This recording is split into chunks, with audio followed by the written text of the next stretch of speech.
Hello and welcome to the One About Podcast, show where we get together to talk about the things that we care about each week. This week,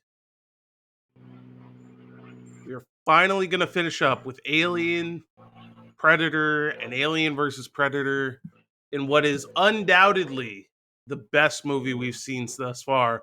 This is Aliens versus Predator Requiem. I'm your host, Dean. I also go by Endless Cola in places around the internet. And I'm joined this week, as always, by my man John. John, I want to start off this week by talking about. You want to start off this week by saying lies? Because that's what I heard. But anyways, keep going. I mean, technically, that's how we started out this week. But Jesus. I want to start by talking to you about a movie that I saw this week. Okay. So, as you know, I'm a huge fan of horror. And it's October. Something might be happening next week. So I like to watch horror movies through October, like many people around the world. I don't know if you share in this tradition with me, but I'm a little bit here and there, yeah, for sure. And I'm also a big fan of a particular horror author called Clive Barker. Now, my man Clive Barker has many writings, some of which you've undoubtedly heard of. Hellraiser, Candyman, shit like that. Yeah. He likes to do really thoughtful horror that like really gets inside your head, but he also does some really fucked up shit. So he rose to prominence back in like the 80s or something when he put together these short stories into a collection called the Books of Blood. There are 6 volumes of the Books of Blood, and they each have like, I don't know, 4 short stories or something like that. And I used to read these, like, I guess it was middle school that I was reading through all of his shit. Actually, when we were working at the grocery store, I was reading through the 2nd volume in his like magnum opus that he's never finished. That bitch is, hold on, let me see if I can find it real quick. It's called Everville. The 2nd one is Everville? Yeah, the first one is called The Great and Secret Show, but Everville is the sequel. 700 pages. Bro, is that all? That is all. The Great and Secret Show is actually longer than that, but I'm not sure exactly. Can I just Google that? How many pages in The Great and Secret Show?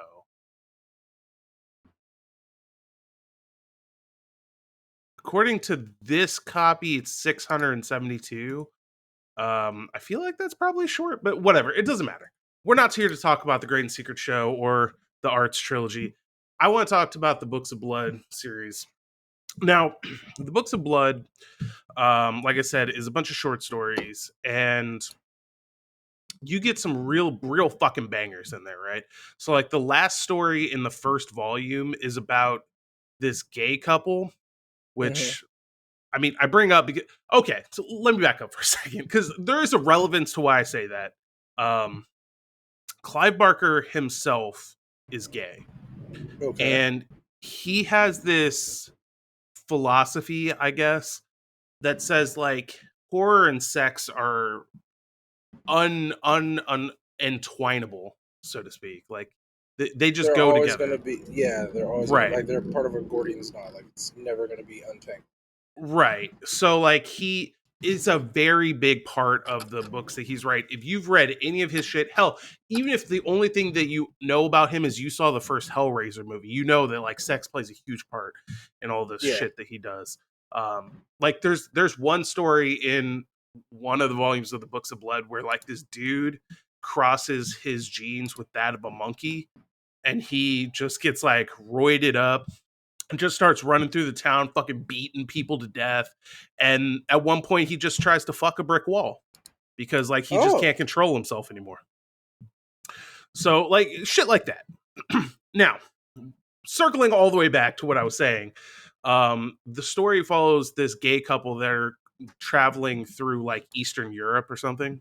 And they come across these 2 little villages. They pull off to the side of the road and have sex in the grass because, why not?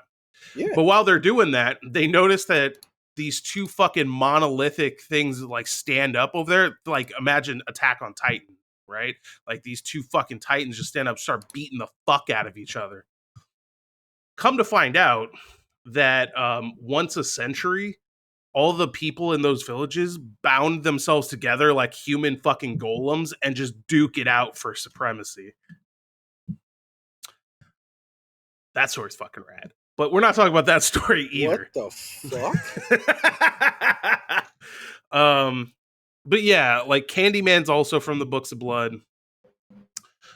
He has all kinds of good shit in there. That, like, I really send me a link to that shit. Like, I'm down to like read that shit wherever it is. You know me. Like, I mean, if it's good, I'm gonna digest it.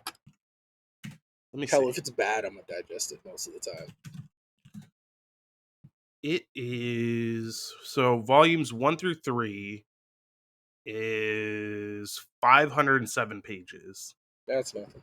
And then 3 through 6 or 4 through 6, excuse me, is unknown. Dope. I like that. It's a mystery to everyone. Dude, it literally doesn't have it listed. Doesn't matter. Point is, you're looking at about 1,000 pages to go through it all. That's fine. Now, the reason I bring up all of this, because that was a hell of a rant about Clyde Barker for seemingly no reason. Mm-hmm. Back in like 2007, they made a movie called Book of Blood. And ostensibly what this movie is about is they took the what's the word that I'm looking for? The prologue to the Books of Blood and the epilogue and smashed them together into a movie and called it Book of Blood. And what those two stories are basically about, like give or take, there's this dude. He's a con man who purports to have like psychic powers. Yeah. And he goes around saying that he can communicate with the dead and like scams little old ladies out of their money by saying he can talk to their dead grandchildren, shit like that. Got it. Well, he scams the wrong person and he really pisses off the dead. And so they come to this woman and they're like, bring him to us. And so she like goes to him and basically she's like, you know, you want to go back to my place, that kind of thing. So they go to her place and she locks him in this room and they carve into his flesh their stories. And thus he becomes the Book of Blood. Oh. Yeah. So like it's a cool idea. Like that's the premise, and then all the other stories that you read throughout the Books of Blood, you're figuratively reading off of his flesh, like that's the disgusting. stories of the dead. That's awesome. Yeah, but it's like a dope concept, right? Yeah. It doesn't really matter for the stories that are in there, but it's a cool premise. Like it's a nice way to lay the foundation. Now, I always thought that like it would be cool if they created either a TV show or like a series of movies where they just tackle the short stories that are in there and kind of go with it like that. Well, I was going to say that last year, October 7th, Hulu released Books of Blood. I'm glad you said that because all of this was building up to the other day that I found out that is not the same movie that they made like 13 years ago, but in fact, a whole new movie. And so I watched it. And I have to say, while it is slightly better than the original movie, it's still not all that great. Like they still make, so it's like 3 stories. Yeah. And they made up 2 of them.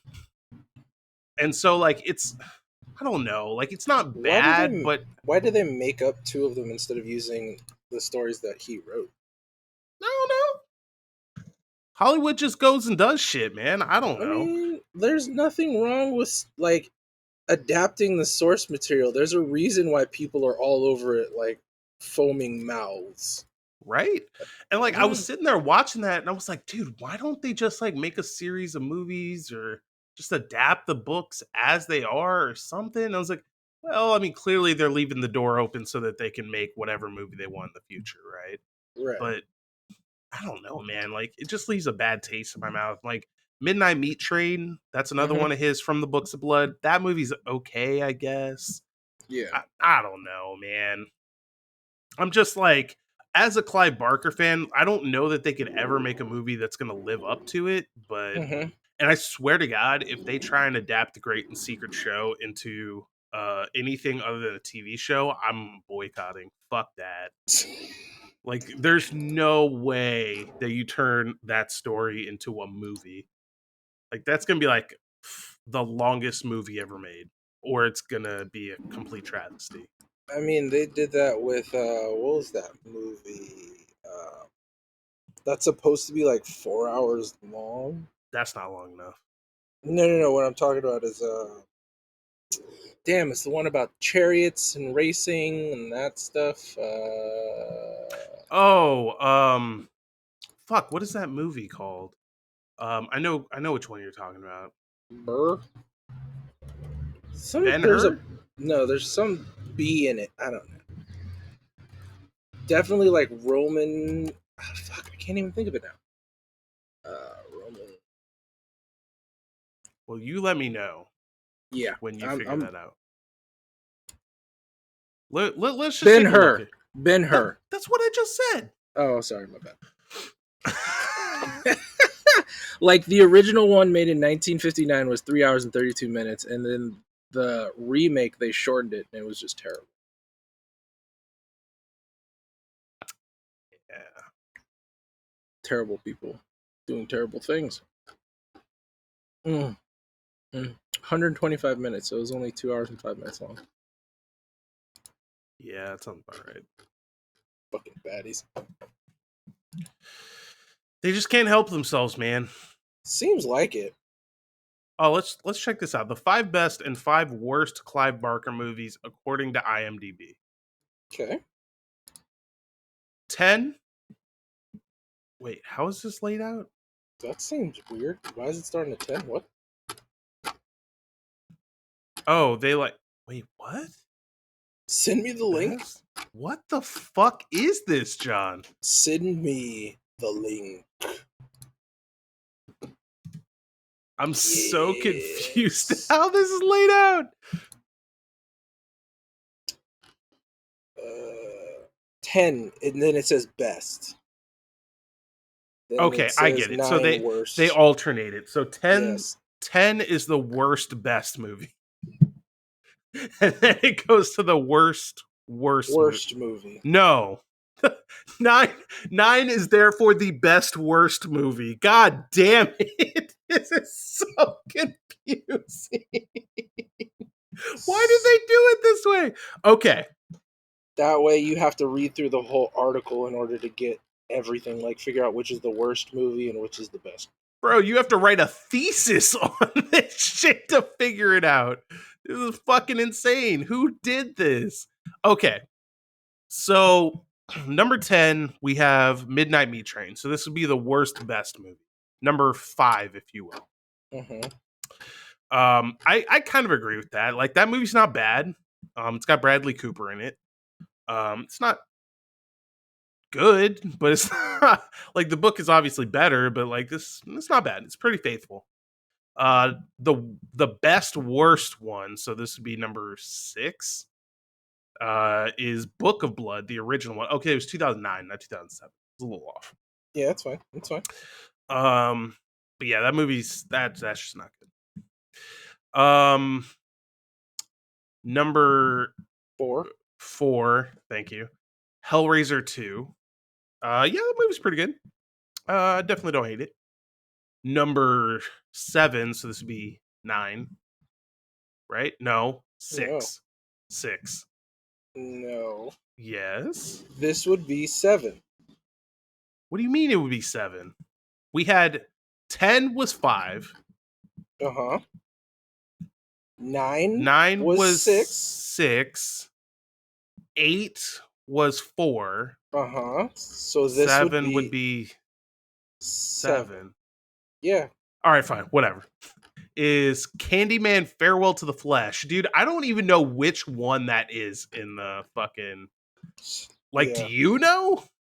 No, actually, I don't It's even. 2. It's Candyman 2.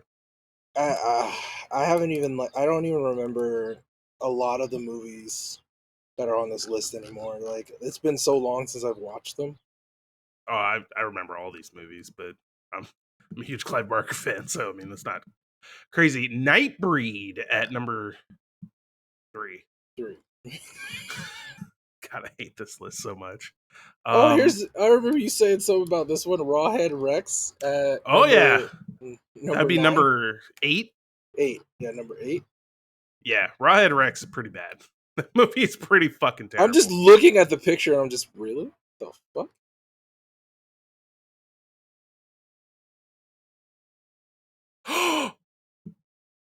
You I okay over think. there? Hold on. You good, bro? We're going on a We're going on a trip tangent in a here rocket ship.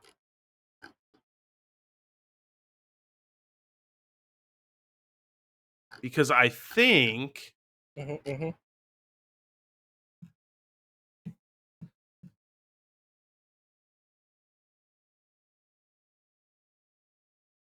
oh, I can't find it. I don't know.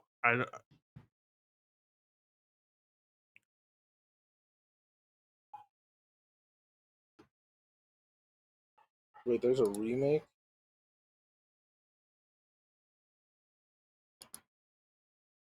Oh, I'm so you remember that story I was telling you about the guy that like mixes his blood with a monkey and goes on a fucking rampage? yep. I think this is that story. You're talking about Underworld What? or Rawhead Rex? Rawhead Rex. Oh, Like I think this is that story actually.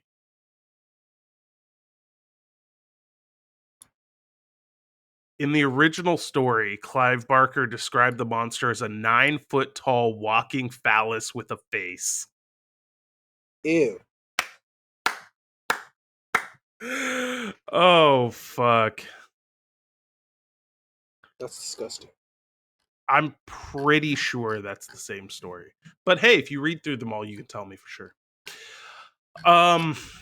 Number 4, which would actually be number 2, is Candyman, the original. Mm-hmm. I agree with that. Dude, I will tell you that I saw Candyman back in the day before I read the short story it's based on. Mm-hmm. That short story fucked me up, dude. I had nightmares for a couple of days. Yeah, that like just from what I remember about the Candyman lore, not even reading the story and just from the movie, like I never went in a dark bathroom with the door closed again. It's just like I still don't do it to this day. I'm like, leave that Bloody door Marys wide the for fuck open. bitches, bro. Yeah, All right. Number 3, Underworld. This one I actually don't remember. it's Um, number 9. I'm pretty sure. Yes, it's number 9.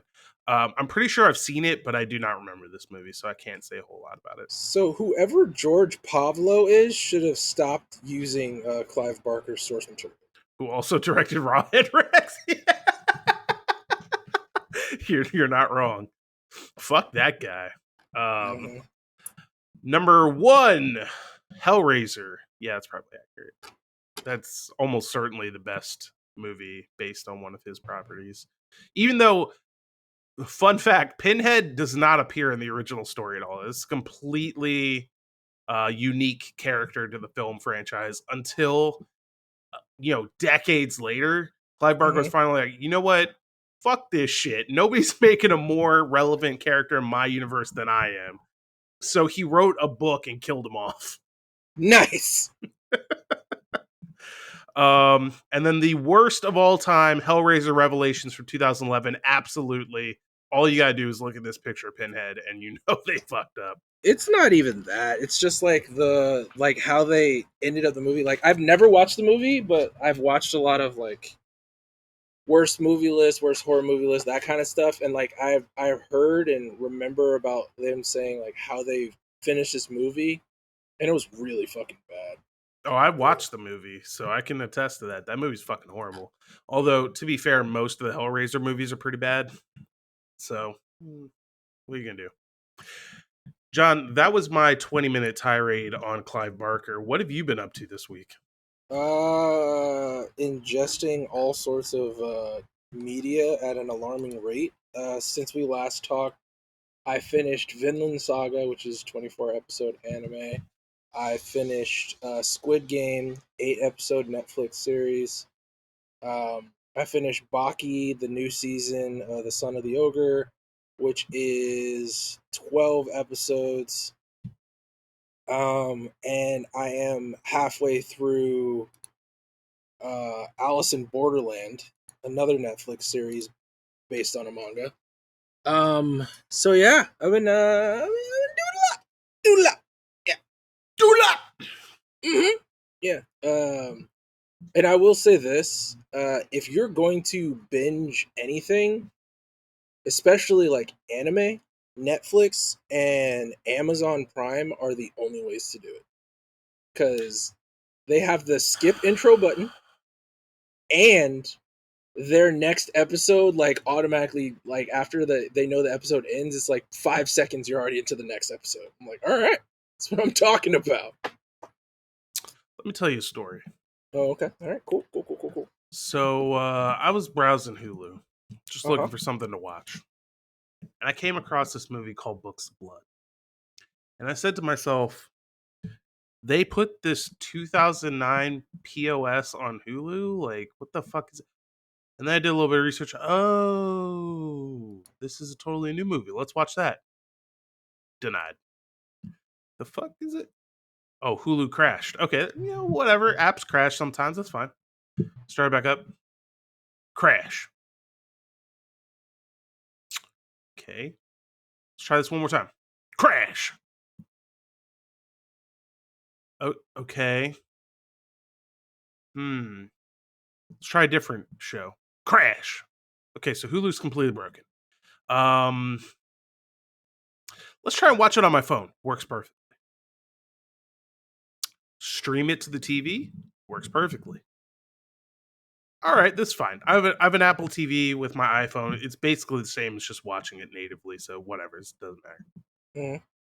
25 minutes in, crash. Bro. Dude, I don't know what the fuck Hulu is up to anymore, but it's all bad. Hulu's platform has been straight dog shit. And their update actually made it worse, which I didn't think was possible. Because for one, like when you go onto a streaming service that you use frequently or even infrequently, in my opinion, the first thing you want to start off when you like looking at it or looking through what you want to watch next is the stuff that you've already started watching and that might want to continue. Yeah. With Hulu, that's like 6 or 7 panels down. And like I get it, you want to market other shows so people might get interested in stuff like that. It's like you're doing it the wrong way because they're like showing off what's new that week, and then it's like TV for you, and then it's like other channels, live TV, and then oh yeah, here's what you were originally watching. On top of the fact that their platform fucks up on where you left off at, Yep. the order which you were watching them, Yep. and continuously crashes. Like out of all the streaming platforms that I've used, and I use basically all of them, Yeah, me too. Hulu is the one that consistently crashes. Like I'll turn on a Hulu show, like me and my wife would be like sitting there, it's like, all right, let's watch this show. Turn it on. I see the subtitles. I hear them, but I don't see them. Restart my TV, hope it works. You know what the worst part is? Like when it was doing that thing where it just crashed, it loaded up the Hulu logo part real good. It's like Hulu crash. It's like you motherfucker. I know I'm on Hulu. It's like they want to make sure you know who's fucking up. Oh my god! Like if just so you know who to complain about later. Exactly. If they're not like overhauling from the ground up that system, their platform, especially since Disney has bought them, they're gonna go fucking under. Like, I mean, in fairness, Disney's owned a piece of Hulu since the very beginning, but so that's not really helped them before. They just need to like just look at Netflix and just be like, look, you know what? Fuck it, just copy what they did and call it a day. Like, you remember what Hulu was built on, right? Like the idea behind Hulu. No. So Hulu was originally conceptualized as a joint venture between Disney, Fox, or maybe Fox's like parent company, and like Comcast or something like that. Okay. In order to have one streaming service where everything would live, so you don't have to subscribe to 1,000 streaming services. That failed miserably. Yeah, right. Like think about that for a minute. Like that was their idea. Where have we gotten now? Not only has that not become reality, but all of these motherfuckers have their own streaming service now. Abysmal failure. Including like Walt Disney Co. Like broadly, I think Comcast still has a minority share, but like broadly they own Hulu, but they also have their own streaming service. Like I hate streaming service, man. Every time somebody announces streaming service, I just want to kick them right in the nads. Yeah, and like I already saw where this is going like a long time ago. Like we had talks about like this is where this is going. This is where this is headed. And like it started off as good and then it became so terrible and worse. Like I'd rather just have syndicated cable television again. Like if it's going to be like this. It's pretty fucked up. The worst part though is like you can't even make that choice anymore, really, because so much shit is exclusive to the streaming platforms that like you can't just be like, well, fuck it, I'm just gonna go back to TV. Well, then you're gonna give up all the shit that you're getting exclusively on here. Yep, and like it's so bad. Like Frontier has to tie in like, oh, you want to watch cable, but we're also gonna have like access to the streaming services because you're not going to get everything if we don't do that. And we want to make sure that you buy our cable service so because we give you that option. Just in case you don't have a smart TV. Yeah, it's god awful. Oh, it's the bayest. It's so fucking bad. The absolute bayest. Man. The worst part is like I'm basically subscribed to all the subscription services because like I ingest so much media and like I'm so interested in so many different things. Like I can't just say I can't just have that out of my life. What if? You know what I mean? I can. I know you can, but I can't. But even still, I have access to Apple TV Plus, Disney Plus, Hulu, Netflix, Prime Video, HBO Max, Crunchyroll. Like I don't even care about some of these services. Like, if I had to choose two as a necessity for like daily function, it Disney would probably, and HBO. That's just my choice. For me, it'd be Netflix and HBO. Netflix. What? Here's my thing. I understand why people love Netflix. I think a lot of people stick with Netflix because that was the first one and they've had it forever and they just don't care anymore. But the ratio of shit that I care about that to what I don't care about on Netflix is real bad. It's real high. But also, like, even I can't think of anything that's on Netflix. I'm like, man, I would really struggle if I didn't have access to that. But Disney, there's a ton of shit on there that either is on there or it's coming that I would not be okay. Be able to survive. Yes. And then HBO, like, HBO just kills it. Like, like you can't. There's no contest about that. Like after Lovecraft Country, I was like, which they canceled. Love it. And the worst part about it is like I'm mad at that. I was like, you know what? Like I can kind of understand why you canceled after one season because it was like I feel like the producers was like, oh shit, we didn't know it was gonna do this good. Fuck. No, we're not doing a second season because we don't want to hit the sophomore slump. Like we're gonna leave that shit on a high note so people just come here and rewatch this bitch over and over again.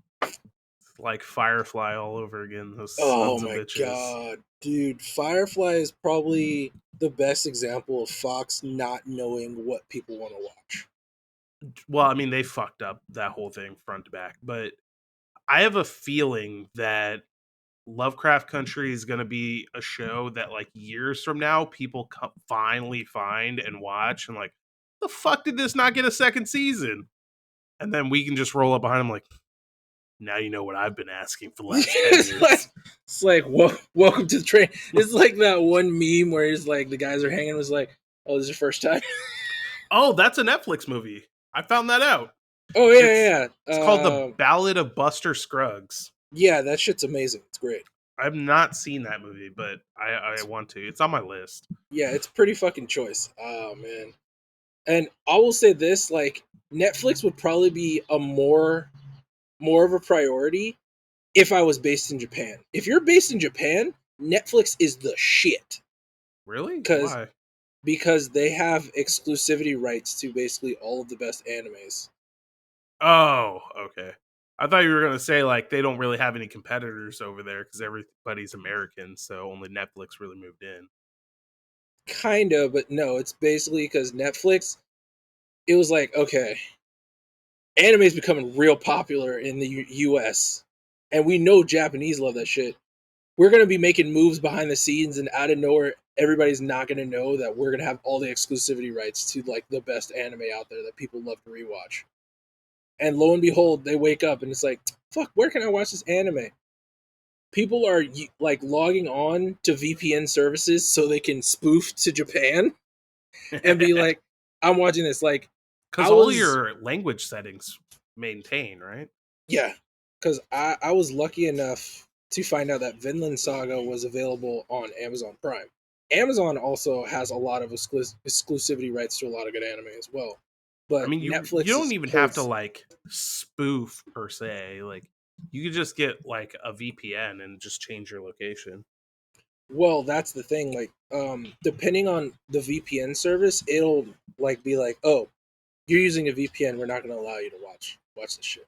I know Hulu definitely does that, and I think Nobody cares Netflix about Hulu. does that as well. But I don't think Netflix. If Netflix does that, I'm sure that there's at least one VPN service that gets around that. But yeah, there is. um, I mean, honestly, like if you do that, Netflix is really all you need because you can just change your location to somewhere where whatever you're trying to watch is on Netflix. Exactly. Just go anywhere. That's what I mean. Like, Netflix is probably the smartest of all the streaming services because being the original and like making yourself so relevant to so many different areas is a feat in itself. Because no offense, like it should have, if it wasn't, if its platform wasn't so good and the content that it got access to wasn't so good, they would have been taken out during the streaming wars of 2020 real quick. The streaming wars of 2020. Yeah, I was there, man. on top of they have been increasing their prices steadily year after year since like 2017. That's my biggest problem with them. Like at this point, I'm like, is it real? Because here's the real thing about Netflix, right? Soon enough, the way things are going, Netflix's third party offerings are going to be real slim pickings. So then you're going to be paying a ton of money for basically Netflix exclusive content. Mm-hmm. And at what point is it like, yeah, I mean, these Netflix originals are good, but I just want to watch The Office again. Yeah. For a lot of people, like that's the case, right? So Mm-hmm. like they either have to really keep their game strong or they're gonna have a lot of problems in the future. Well, if you notice, they're snatching up all the IPs, specifically anime, because they notice, like trending wise, since anime's finally broken the pop culture like ceiling, and it's generalized, generally loved, and like accepted by the public. Like now, if you don't watch an anime, like, oh, you're a fucking loser, you're a dumbass. Like, well, how do you not watch this anime? And Netflix saw that coming and just like snatch up all that shit. all of it, and they're just pumping out.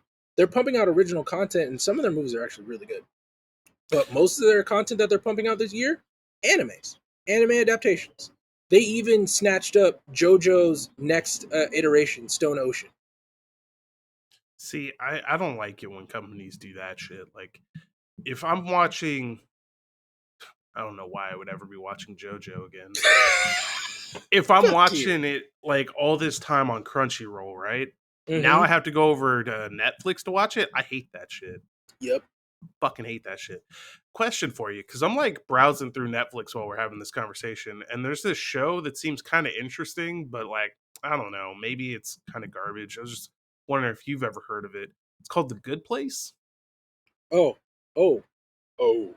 Watch the fuck out of that shit. Not kidding. That's a joke. You told me to watch that show like 100 times. I know. You piece of shit. Like, it's so good. On top of the fact, like, Elizabeth. No, that's not Elizabeth Banks. That's she played Veronica Mars. Kristen Bell. She's amazing. Like, just in her own right, she's way better than her husband. And I hope he listens to our podcast so he can hear me say that. You're a fucking loser, and you traded up. But no, that show is amazing, funny, super thoughtful, and tackles a lot of the big fucking questions really easy, like superbly. On top of the fact, like, the guest cameos from all the comedic star power that they have in there is amazing. Jesus, so good. You know what else is really amazing, star-studded, funny, and tackles the hard questions? What? Aliens versus Predator Requiem. So we're just going to continue with the lies, is what I'm hearing. John, let's start off with the hard question. How much do you love this movie? Fuck you. All right. Look, straight up, like, this movie only did 2 things borderline fucking perfectly.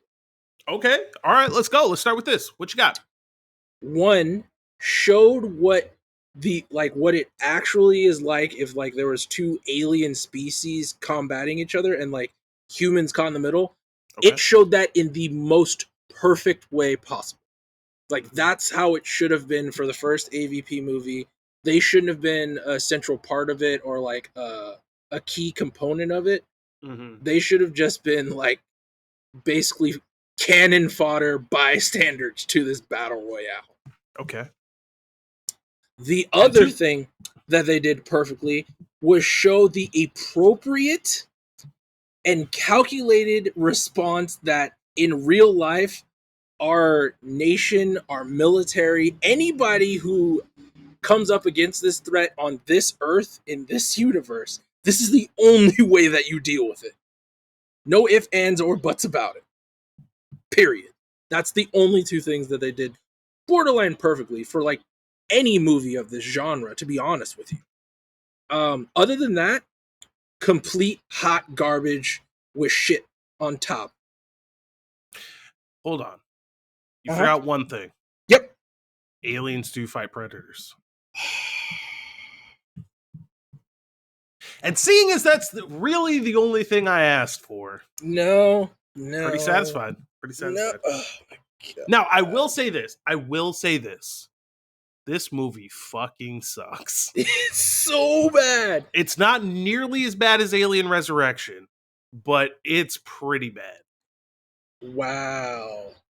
You went there, but that's fine. I'll go there again. Like, Alien Resurrection is still the hottest piece of dog shit we've seen by a country mile, dude. No, not even easily close. The worst. Dude, like, easily. The worst part about this AvP is they introduce so many things that, you know, looking back on it, like, if they introduced it earlier, it's like all that shit would have made sense. But there's a lot of shit in this movie that's fucking cool, though. It is. Like, I'll get that. Like, that in-depth look at what the Yautja ship looks like on the inside shit, that's fucking dope. That's really rad. Yeah. Too bad it's not canon. Yep. on top of the fact, like, this is the first time. So we're gonna go over the things that they introduced in this movie that if they introduced earlier would answer a lot of questions, been like the perfect plot device in all of the movies when it's introduced and after. One, when he blew up the Yahucha ship, it was an implosion device, not an explosion device, an implosion device. Like, I'm so literally, happy that you embrace the word Yahoocha. I'm like a happy whatever, fuck it. daddy. You can go to fucking hell. Anyways, but that's the thing. Like, all the subsequent Predator explosions that we've seen up until then is like huge explosion, leaves a fucking crater or whatever. This thing, the ship is gone.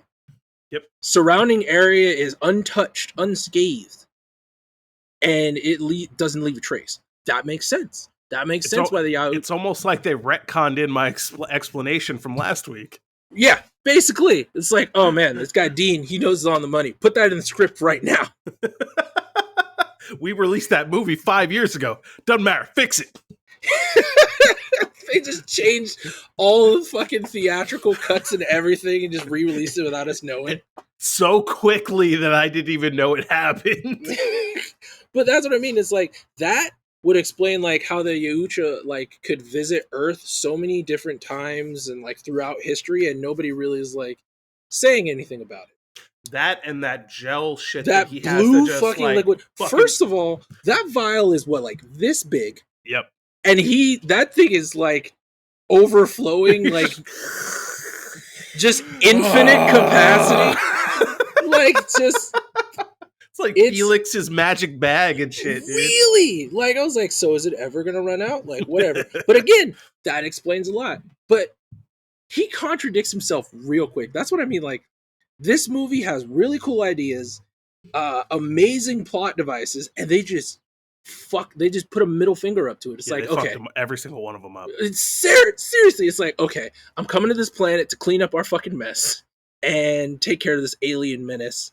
So we have, like, you know, this hunting, I guess. So we have these hunting grounds for the next 100 years when we come over here. All right.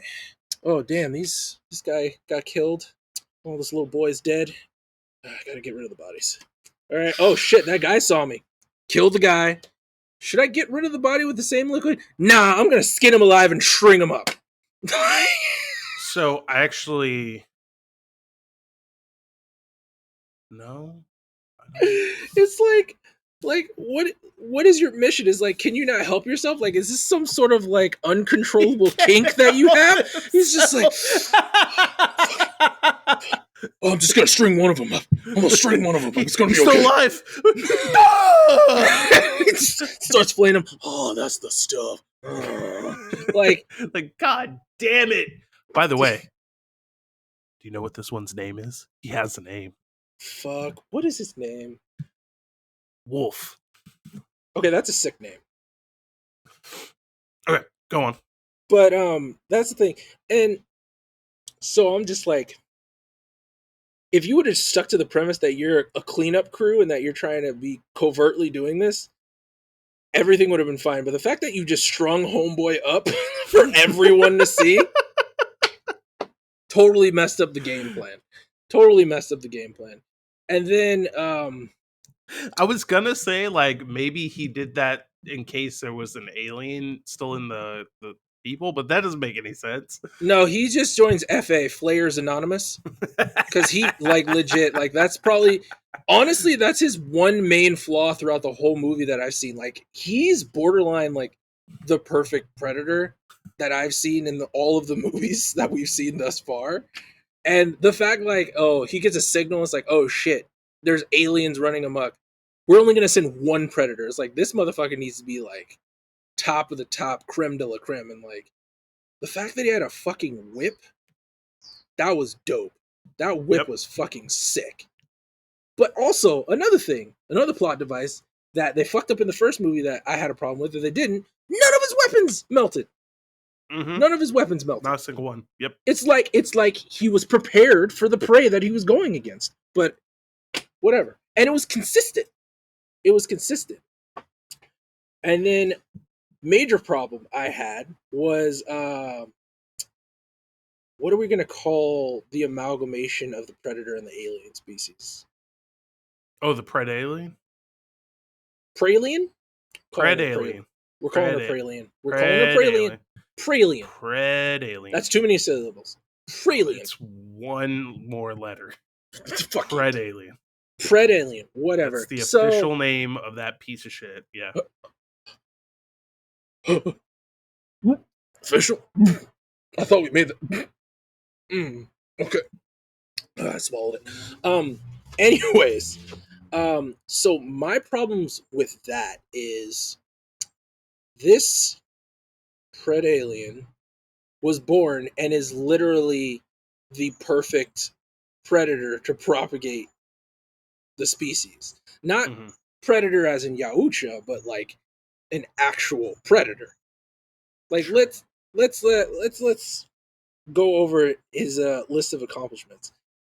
When he grew up, he chest bursted, shed his skin.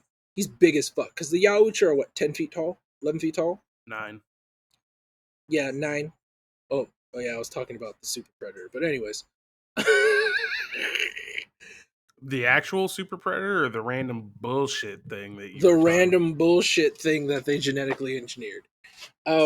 Anyways, 9 feet tall, so it's officially now the biggest alien, probably rivaling the size of like what the Queen is. But more mobile. I don't know about that. More mobile and seemingly stronger. He wakes up and he just eviscerates every predator on the ship. Right? He lets go a couple of face huggers. And by the way, another thing about this movie that they did right is the fact like no one was safe. That little boy got fucking murdered. So bad. I felt sad for him, but that's how it would be. Like they don't care if you're prepubescent or anything like that. Trying to find out how tall the Queen is, but they didn't put this in freedom units, so I'm not exactly sure. Freedom units? Yeah, they're using the metric system. You mean the only system that we should use as a unit of measure? But we don't. So correct. I'm going to transfer it freedom units. Yeah, I got to transfer this metric measurement into freedom units. God damn it. Anyways, it also has. It's basically not quite as tall as the Queen. Not quite. How big is the Queen? About 15 feet tall. 15 feet tall. It's close, like a couple, 4 or 5 feet. Just the entire size of a human male. It's fine. But it's a walking egg factory, and its eggs aren't huge, and it doesn't lay, the prepubescent face hugger eggs. It lays straight up alien babies and can do multiples into one organism with its mouth, which is fucking disgusting. But again, it sprouted out maybe that's why Wolf disintegrated the people, just in case that's what happened. There was multiples? Yeah, how would he know? How would he fucking know that it spawns multiples? That doesn't even make sense. I mean, if they've been doing this for centuries, one must assume that at some point this has happened before. Some point, a god awful Yautja pred alien, no. Come on. It's not like their security was locked down when they carried my boy Scar off. So, it's not inconceivable that this has happened before. True. Plus, they have a perfect response all planned out and shit. This has happened before, my guy. They know. It's oh shit, they did it. They fucked up again. All right, call Wolf. Wolf is a specialist in this shit. Forward it to Wolf. He can do it. God damn it. We really like that planet for harvesting our young. God damn it. Oh my god. And then the fact that the gestation period for these baby aliens is a third of what it is for the face huggers for multiples. Dude, it's literally the perfect predator. And the fact that it gives zero shits about anybody was kind of perfect, honestly. The fact that went to the maternity ward and impregnated all the pregnant women. So fucked up. Jesus That's Christ. easily the worst scene in this movie. Like, was Oh that yeah. necessary? It In really any way? wasn't. Like the only thing you can imagine is like, okay, when they were like gestating and being born, they ate the fetus and then bursted out of her chest. Oh, perfect. That's what I want to think about. Thank you for that. No problem. Yeah, that thing was a fucking monster. On top of the fact that it bitch slapped all the other aliens, like it wasn't really controlling them, but it was garnering their respect from pure strength alone. It's like that one scene in Jurassic World where like the big fucking what do they call it in that movie? The big hybrid monster? The I don't. Neither do I. Oh, Imperious Rex? Something like that. Something crazy. But anyway, like when the raptors come up on it and they're just like, well, guess we're following this guy now. Yeah, basically, like Raptors got a new alpha. When they were in the sewer and like one of the aliens cornered a homeless dude and he just bitch slapped her, was like, no. He's fertilizer for the eggs, bro. Back up. Oh my god. It was So what I'm hearing is you really like this movie. I liked it actually sounds like you might like this movie a little bit better than the first one, to be honest. Yes, I do, actually. That's horrific. It's just so This movie is easily worse than the first one, even if I concede that the first one is as bad as you said. This is easily worse than that. See, like, my problem with this movie is it's like Alien Resurrection. Like, there is a lot of good shit in here that, if used properly, would have made it perfect fucking. Yeah, like, but it wasn't. It was used wrong. It was all used fucking wrong. It's like the fact, like, we had to get to the end of the franchise to get all of the perfect plot devices that could explain so many of our questions. And then on top of that, seeing our American government in this movie having the perfect catastrophe response, it's like, so what we're going to do is we're going to lie to them and tell them to go to the center of the city, so all the aliens are going to go to the food source, and then we're just going to blow that motherfucker off the map. Yeah, I mean, like, if by perfect you mean soulless, then yes, it was perfect. It no offense, like, especially with such a threat of this level. I mean, I don't know who you're going to offend. They all got nuked. So. Yeah, but I'm just saying, like, this is the only way to respond to this. Because, like, if one of them got out of the fucking fire zone and had one of those chest bursters in, I mean, technically, we might not have a problem because it might not be able to lay eggs. But given, like, how this movie goes, it's like, when all the aliens are dead, we're going to bring something in here that can just lay eggs for no apparent fucking reason. I mean, you're not wrong. I'm just saying. Like, it's extraordinarily soulless. It really is, but the lives of, like, what was the town population? Like 10,000 maybe? Not even. Who cares? A couple thousand. Doesn't matter. Compared to, like, you know, the total extinction of the human race. Yeah. I mean, that's a little extreme. I don't know how they would get across the oceans. The same way COVID did. They're going to hop on an airplane? Yeah. The fuck? Ain't nobody getting impregnated by one of those things then hopping on an airplane. There's gonna be one. The Pred alien's gonna be in the airplane, like, mid-flight, sitting in coach. Can I get mid-flight? Some more peanuts? But hey, I need some headphones. I can't hear my movie. Yeah, and then also, like, again, like, things that they did perfectly is the Predator didn't give a shit about any of the humans that he got, like, involved with or, like, crossed his path. They all got murked. Yeah, I mean, Wolf was there for business, not pleasure. He was straight up. He's not trying to make a buddy cop movie. On top of, this happened directly after preceding the first movie's whole situation. So, which doesn't make any fucking sense, by the way. None whatsoever. Like, how the fuck are you flying away from Earth? This catastrophe happens, and then you crash on Earth. The fuck happened? How did we get here? Pred Alien's like, who spun the controls and shit? Pred Alien switched it to autopilot. I was like, I need some more fertilized baby sex. Psych! Gotcha, bitch! We're going back! Shit. And, I mean, the fights... I will say this, the fights between the aliens and the Predator weren't as good as the first one. Because I Dude, feel all like... you did was talk shit on the fights in the first movie. No. I'm talking about their focus. You know what I mean? Like, so the fights weren't choreographed good in the first one, but like when they fought, like that was the focus of the whole scene. Oh, I see what you mean. Okay. Yes, yeah. Like this one, it's like he's just trying to take out as many of them as he possibly can. And with the situation, yeah, I understand that. Like, but like there should have been a focal point to where he was just fighting the Pred alien and him, and that should have been like 3 minutes of just unbroiled just carnage between the two of them. But that was like what, like maybe 30 seconds, and then they got blown up. Yeah, something like that. Although Yeah, he did stab him in the face first. yeah, he did. He stabbed him in the face first.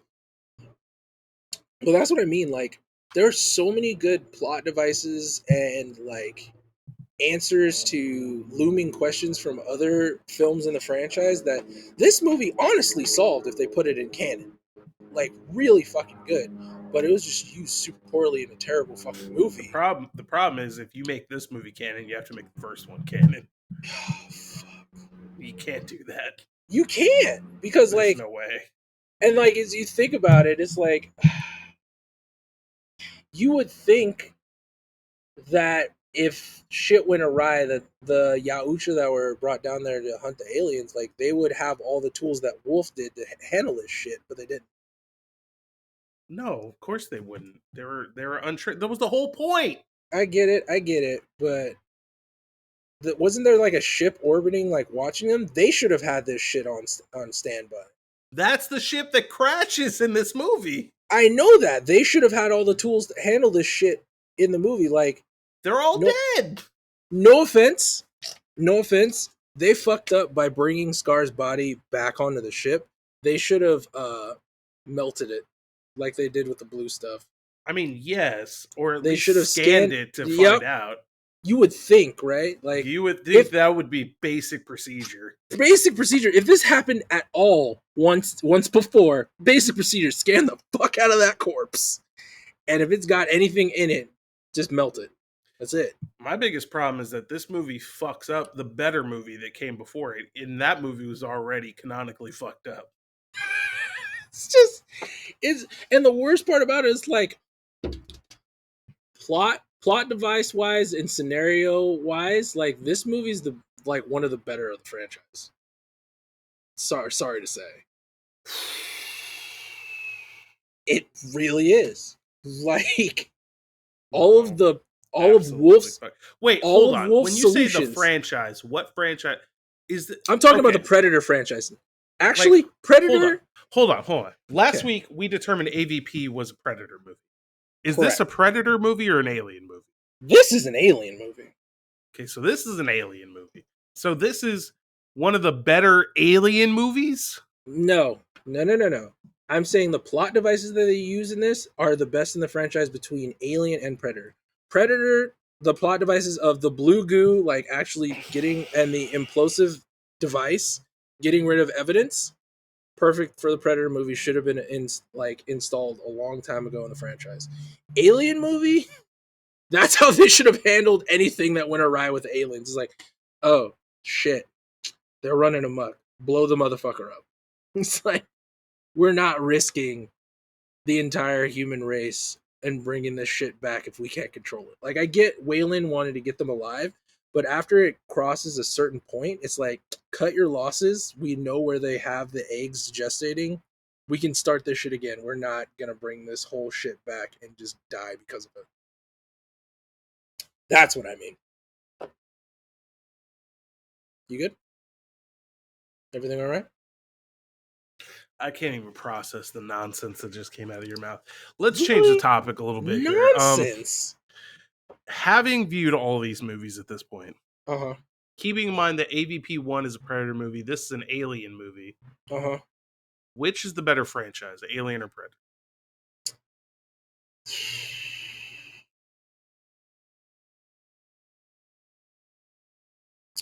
for me, Predator's the better franchise. If you want to ask me which is the better creature, Alien's the better creature. Especially the fact, like, I don't know if it's canonically or not, but they take on the attributes or aspects of whatever they impregnate slash chest burst from. Like, that's pretty fucking cool. But, like, this whole thing started because we got into an argument or a disagreement on, like, if a Predator, who would win between Predator and Alien. And looking at this, actually knows against the white spike.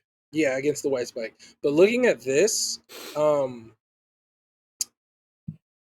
Predator, like, if all the Predators were as equipped as Wolf, they would stand a chance. But if there was like 10 of those Pred Alien things, it's a wrap. Actually, if there was like 2 of those Pred Alien things, it's a fucking wrap. So first of all, let's assume that we're just talking about your basic xenomorph, right? Okay. If all the Predators are not written like they're fucking morons, like they are in these movies, they're not juveniles, like they're experienced hunters. Like, they're basically Wolf. Let's say they're Wolf. Right. They're not written. The human characters or the xenomorphs and shit don't have some Deus Ex Machina bullshit written in the script. Like, it's a fair fight based on what we know. And they're outfitted. They have 24 hours to prepare. Batman. I'm gonna say the Predators are gonna win, regardless of how many xenomorphs there are. Yeah, I could say that, yeah. But, like, if it's like an isolated event like the AvP movies, like, Predators are gonna get murked if they're not fully, like, prepared. Like, even Wolf was fully prepared, but, like, the fact that he was dealing with that Pred alien and it was popping out aliens, like 3 or 4 a corpse, but it's a little much to handle. But here's the thing: Wolf rolled down on Earth and wiped out every alien that was here by himself. He had no idea that this motherfucker's over here impregnating pregnant women and doing all this crazy shit. He still fixed the problem all by himself before the nuke. Like, the nuke was not necessary at that point, because despite the fact Wolf would have died anyway, like, he still killed the Pred alien. He did his job. All the aliens are gone, and that was one guy. After you kill the Pred alien, which is basically the queen, all the other aliens just have to be taken out because they can't reproduce at that point. And he got some bonus humans in there too. Dude, I'm saying, when I say the humans got murked in this scenario, and, like, again, perfect way to show, like, if we were in between 2 alien species fighting, like, we're fucked. Like, one dude, the asshole, what is his name? Like, Duke? Dean or Daryl? It's a D name. It's a D name. Yeah, don't put me in this shit. I'm just saying. You know who I'm Dallas? talking about. So, yes, I think. The blonde-haired dude who punched him and threw his keys into the sewer. Nah, I can't remember. Anyways, that dude. I think that dude... Oh, that's Dale. Dale? I think he went out the worst. Because, fuck him, piece of shit. Wolf, like, saw, was like, oh, he's got an alien on him. I gotta get rid of that alien. Shoots him, and then all the blood just splatters on him. You just see his whole face melt out. Oh, very slowly. Is Wolf the best Yautja we've seen so far? Hands down. Hands down, he's the best Yautja. Other than his, like, you know, compulsion to flay people and string them up when he has a mission objective, probably the most perfect Yautja that's been out there that we've seen.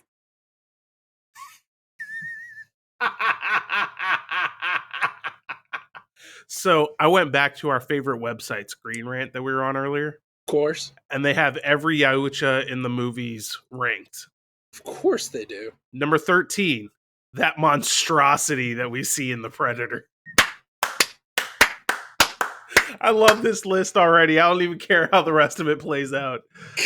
This list is perfect.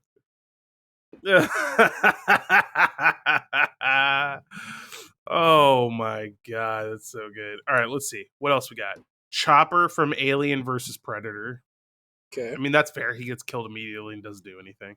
Yep. The Fugitive Hunter from The Predator. That's probably also fair. Tracker from Predators. Okay, yeah, he gets killed without doing much of anything. That's fair. Falconer from Predators. Yeah, he gets killed by a human in a sword fight. That's fair.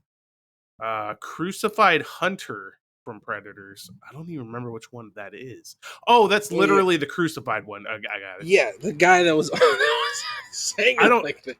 I don't know that we have enough information to put him that high on the list, to be honest, but He still did more than the others. I mean, I guess so. Number 7, Greyback Elder from Predator 2. I mean, that's debatable. We literally don't see him do anything. Mm-hmm. I mean, presumably he's a fucking real badass to become an elder, but still. Yeah. All right, let's move on. Celtic from Alien vs. Predator. I mean, by that logic alone, I think he's worse than Greyback, but we'll roll with it. We at least see him do shit. Scar from Alien vs. Predator. That's fair. My man did some real work in that movie. Berserker from Predators. Okay, sure. City Hunter from Predator 2. Wolf from Alien vs. Predator Requiem, and the Jungle Hunter is ranked number 1. I'd switch those two. I mean, as much as I don't like this movie, I think Wolf is definitely got to take the top spot. The Like fucking top spot, man. you just go back through these. Like City Hunter is definitely the best in terms of stealth. Like this Yes. motherfucker gets away with murder, literally, like Multiple times. over and over and over again with people in the room and shit. Like he's easily the best at stealth. Berserker is definitely like the most badass in terms of like taking on humans, but we don't know what he can do against anything else. Yep. Scar definitely. I mean, Scar is definitely a contender for being a totally untrained Yautja to like take on all those aliens by himself and win. Yep. Even though he teamed up with a human, which is fucking buddy cop we'll just roll with that. Not even. I think we could easily agree that these are the top 5, though, right? Like Easily, that's probably accurate. Yeah, but of feats that we've seen, like Wolf has to be creme de la creme. Yeah, your feats that we've actually seen, like presumably the Greyback Elder from Predator 2 is the most badass one we've ever seen on film. Mm-hmm. But we never saw him do anything, so who knows? Exactly. Oh, that's interesting. Anyway, I would say the top 5 is probably accurate, although I would rearrange them anyway. Yeah, I agree. It's just, it really irks me. I think, like, this is my problem, like, with this movie and Alien Resurrections, which, now that I think about it, tend to be, like, the worst in both of the franchises. Thank you! Fuck! Why was that so hard? Anyways, it's just, it's infuriating how you have such cool scenes, plot devices, and, like, actual logic embroiled in such a bad fucking movie. Like, if you were to use this type of mental aptitude for any of the other movies in the franchise, them shits would be 10 out of 10. Like, you wouldn't have so many fucking plot holes or confused people or just straight hate coming towards these movies' way. If you were to use half of the thought process or storyboarding or whatever you did to get to use that plot device or make this scene happen, it would have drastically changed the value and the finished product of those movies, and you probably wouldn't have such dead franchises because you didn't know how to handle your baby. You know, not what I mean? wrong. Maybe now that Disney owns Fox, it'll be different. Who knows? Maybe. Fox is fucking idiots. They don't know how to handle their fucking shit. John, let Period. me ask you, what is your final ranking for all the Alien and Predator and AVP movies? Oh. Because there's a slight bit of movement for me on my list So, right here at the end. all right, I'm looking at the page right now. We're gonna go Predator. All right. Okay. Then we're gonna go Alien. Okay. Then Aliens. Okay. Then we're gonna go.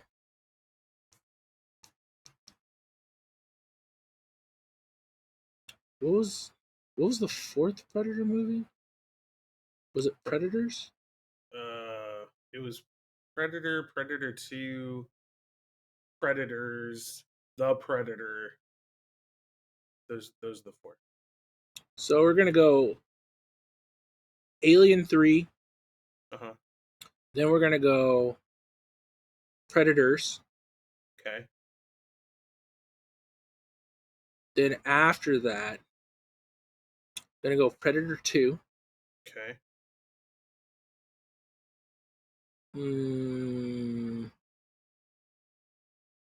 The Predator. Okay. Then we're gonna go Alien Resurrection. AVP. Prometheus Covenant. And AVP 2. Actually, put AVP 2 in front of Prometheus and Covenant. Hate those fucking movies. Yeah. Yeah. Stand by that. Sometimes I think you say things just to annoy me, but It's just like I'm literally like looking at the list, like looking at all the movies, and I'm just like, like again, the reason why I put Prometheus and Covenant at the very like bottom is like as a whole, those movies sucked. Like they start off with all these questions. They give you like no payoff in the end. Everybody's fucking stupid. A lot of the plot devices that they use is not good. Like in AVP 2, like again, those plot devices that they use in there are fucking amazing, and they solve a lot of questions that you probably have at the end of a movie. Like, why hasn't anybody like found out that the predators have been visiting us for hundreds of years? This is I why. told you that last week without watching this movie, but all right. I'm just saying, like, this is not conjecture. It's actually right in your face fucking proof. All right. You would think that I'd watched this movie already because I already knew. I figured it out, man. Context clues. Probably. Whatever. But you don't get that in Prometheus and Covenant. Like, you actually get more questions, and that's my biggest pet peeve. Is when after watching a movie, you get more questions. And like you're never gonna get those answers. Like, yeah, you can create more questions, and the movie doesn't have to always answer all of them. But the fact that I have nothing but questions, no real resolution from those two movies, is what kind of like sets me up a fucking wire. Like, Prometheus supersedes Alien Covenant, and Alien Covenant is supposed to answer the questions a little bit from Prometheus, and it just gives you more fucking questions, along with a dumber team that basically is like, just murder me. Like, they, instead of a sign on their back that says "kick me," it just murder me. Let me be your alien fertilizer. You know what I mean?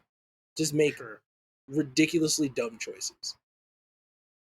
And again, in AVP 2, the soulless US government made the appropriate response and choice for this infestation.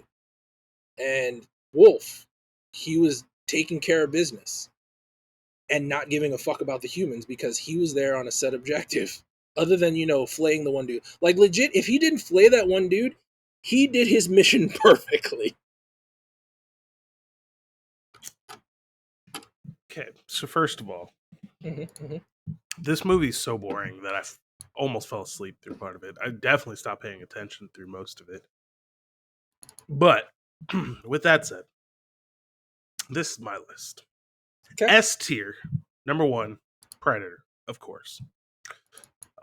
Alien, right behind that, number 2. Pretty close. Also S tier.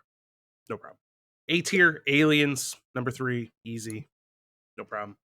Then Alien 3 and Predators in B tier. So far, we're exactly the same. I had a lot of hope for your list up to this point. And then, it didn't all fall apart because I knew you weren't going to follow me on this next one, but I still had a lot of hope and you crushed it immediately. But No problem. That's what it did. coming in at number 6 for me is AvP 1. Delivered exactly what I wanted. Not a lot of thought goes into it. It's not canon, so I don't have to worry about all the plot problems. I got aliens fighting predators, Queen Alien, big showdown, explosions. It was great. Then Predator 2. I still not crazy about the movie, but what it does for the Predator franchise can't be denied. The City Hunter, like we were talking about, easily the most stealthy Predator. Very cool character. I'll let it go at C tier. D tier, and this is where we're going to start shaking it up a little bit. Next, we got Prometheus. I don't think that's a particularly great alien movie, but it's still a good movie. It's not bad. It's just not a good alien movie, so I let it go. Alien Covenant is right behind that. Like, that movie kind of sucks, but it's not terrible like the next two movies in our F tier. The Predator, behind AvP 2. So we got, let's just review the list for a second. Predator, Alien, Aliens, Alien 3, Predators, AvP, Predator 2, Prometheus, Alien Covenant, AvP 2, and then The Predator, because that movie is hot garbage. Sitting down there in the F tier. And of course, the only movie that can survive in F, extra F minus minus minus tier, Alien Resurrection. What a fucking disgrace. Really? Extra F minus minus minus. Is it because it ruined your favorite franchise? Is that like this is where like they beat the dead horse and then shot it with a shotgun in the face? No, first of all, I'm in agreement with you that Predator is a better franchise. Like, I love everything about Predator more. I know you were giving props to Alien for the design. I think maybe there's an argument that the Xenomorph is better designed than the Yautja. Yes. But for me personally, I prefer the Predator in every regard. Character designs, plots, movies, all of it. It's all better. So no, it's not that. It's just that Alien Resurrection is one of the worst movies I've ever seen in my entire life. All right. Okay. There's nothing redeeming about that movie whatsoever. Really? Okay, we're not. There's literally nothing positive to say about that movie. Not a single thing. Fine. It's fine. Not a single positive thing to say. Okay. All right. Cool. In fact, I could disparage it for a little while if you want. Nope. We're good. Are not going to beat that dead horse. Are you sure? Because like we could talk about the the shitty newborn thing that they come up with and like all this complete and utter garbage. You want to know what's really funny is that actually did give me nightmares when I first watched it. The whole movie gave me nightmares. John, do you have any final thoughts before we wrap up this week? The last of our Alien and Predator movies, and move on. No, not really. I mean, I enjoyed the ride. A lot of stuff that I forgot, remembered, and learned about during this journey. So it was really good. It was fun. Gained a lot of respect for the Xenomorph. But Predator's just too badass. Like, even if they get murked, like, they still are tight as fuck. For sure. Yeah, I definitely think that the Predator is sitting on the throne right now as the best alien in fiction. Alien's close, but nah, not close enough. The Predator's too dope, too intelligent, too prepared. They're often portrayed as fucking idiots, but like, we've seen what they can do. We know that they're just writing some bullshit into the script. And there's a reason that the craziest alien that we've ever seen was one that burst out of a Yautja. Yeah. So, normally we would end, but Next week, it's the beginning of Spooktober, officially John's favorite holiday.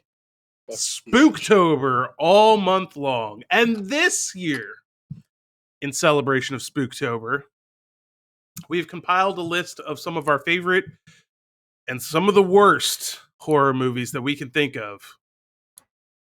We put them into a spreadsheet, and my man John here is going to run the RNG to find out what movie we are going to watch next week. Will it be good? Will it be terrible? Find out now. Oh man! All right, so made this this bit of code. Right now we have 30 movies in the list. It's gonna randomly choose one, give us a little rundown information. Let's give it a whirl and see what we get. So for the first movie of Spooktober, we're getting. Oh, all right. Here, I'm gonna pass this along. Actually, I'm gonna read you the quick summary and see if you can guess what it is. Okay. All right. I'm assuming it's one of your movies. No. Oh. Yes. Oh. Maybe. Wait. Oh shit. All right. Okay. So the quick summary is: when two bumbling employees at a medical supply warehouse accidentally release a deadly gas into the air, the vapors cause the dead to rise again as zombies.